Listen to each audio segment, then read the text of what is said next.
Do you know why I'd say that? I would question again. You say these things, and I'm thinking, I know what you mean, but I don't think you're quite right. Okay. I mean, if you've done a PhD, you know what I'm going to say. Continue. You know what I'm going to say. Well, there are many words for God. So No. Why did I query what you've just said about Yahweh? I have no idea what's in your mind. You don't know. Please tell me. I'm impressed. You don't know. No, seriously. We have no idea how this sacred name is pronounced. We simply don't know. No one knows. All we know, exactly. All we have are 4 consonants in the Hebrew.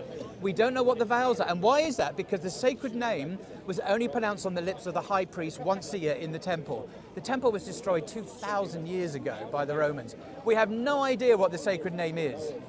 All we have are this Yahweh is a made-up word. It's literally made up. We have no idea what the name is. That's a very interesting take. And there's another point. Yahweh, at best, can be traced back to the Hebrew language. The 4 letters you're talking about, the 4 right? consonants. Yeah, 4 consonants. Wait, but how do we know that's the term, or those are the consonants were used by Moses when he spoke to God directly? What did he actually call him? Do we know? We have no idea. We don't know what language Moses spoke. We don't even know what Jesus spoke. There are estimates, there are opinions that he spoke a dialect of Aramaic that was spoken in Palestine in the 1st century CE. So this is also another angle to look at. Okay, do we even have the languages of the prophets? Do we know what language they spoke and how they actually spoke to God in what language? That's why when you claim Yahweh is the personal name of God, you really have a lot of problems. We don't know that. That's a guess. Was an angel or angels, or say judges, which we call that, were they ever called this sacred name? That we don't know what it is.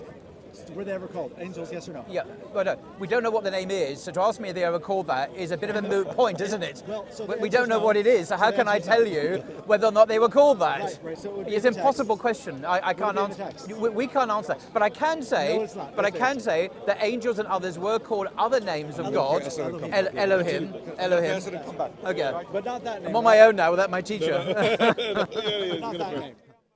I have our senior teacher here who will correct me if I make mistakes. So now, the other names of God are used of angels. Moses is called Elohim, and even Jewish scholars, you know, Philo of Alexandria, roughly contemporaneous with Jesus' life.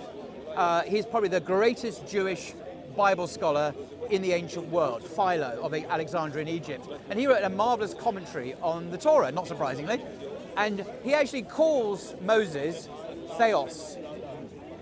What's Theos? Theos is God. He actually calls him. The Hebrew word, it is not the same. No. I'm talking in Greek, because he was a Greek-speaking Hellenistic Jew. Sorry.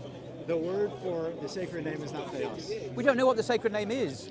It's not. I'm sorry. The Septuagint No. make it very clear. But I'm talking Have about. you studied the Septuagint?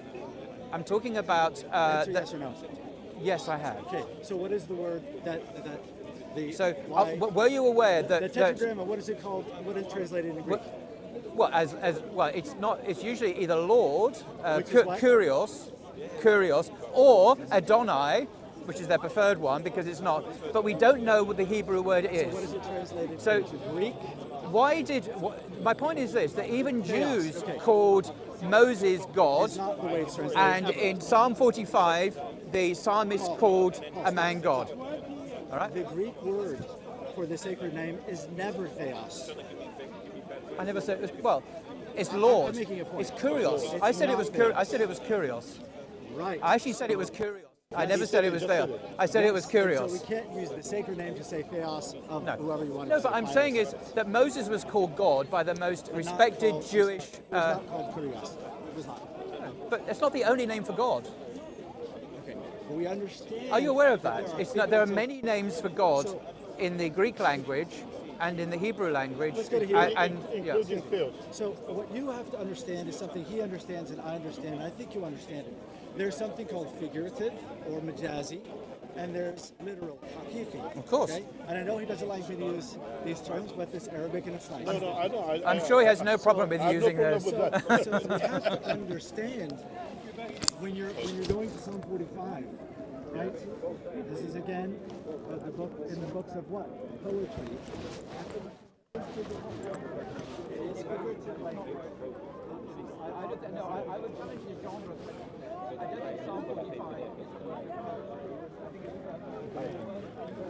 Excuse me. Thank you.